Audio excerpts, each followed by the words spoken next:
Hello everyone, welcome back to my channel. চলো, আজকে আমি প্রচণ্ড এক্সাইটেড, রেডি হতে হতে বলছি তোমাদের একটু জোয়ান খেয়ে নিই। যাই হোক, আমি শুয়েছিলাম, আমার বাবা হুট করে বলল যে যাবি না? আমি বলছি কোথায় এখন এই সময়? দিয়ে বলছে কেন? তারপর আমাকে বললে কারণটা, তোমরা ভিডিওটা দেখলে বুঝতে পারবে কিসের জন্য। আমি এখানে বারবার করে দেখছি বাবা আসছে নাকি, কারণ বাবা বলেছে এসেই বেরোবো। আমি এখানে অলমোস্ট রেডি হয়ে গেছি, মায়ের সাথে কথা বলছিলাম আর রেডি হচ্ছিলাম।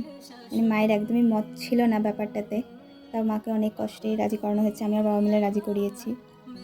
তো ফাদার্স ডেতে আমি ভেবেছিলাম বাবাকে কিছু গিফট দেবো, কিন্তু বাবাই আমাকে গিফট দিয়ে ফেলে। যাই হোক, আমি প্রচণ্ড রকম এক্সাইটেড, সেটা তোমরা আমার মুখটা দেখেই বুঝতে পারবে। চলো, এখন বাবার সাথে বেরিয়ে পড়েছি, এখন যাওয়া যাক। তো আমি আমার বাবাকে একটা কথাই বলতে চাই, thank you, thank you for everything.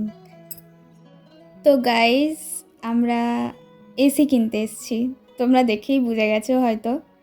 যাই হোক, এটা একটা স্বপ্নের মতোই আমাদের কাছে, কারণ মধ্যবিত্ত মানুষের কাছে এসি কেনাটা একটা স্বপ্নের মতোই।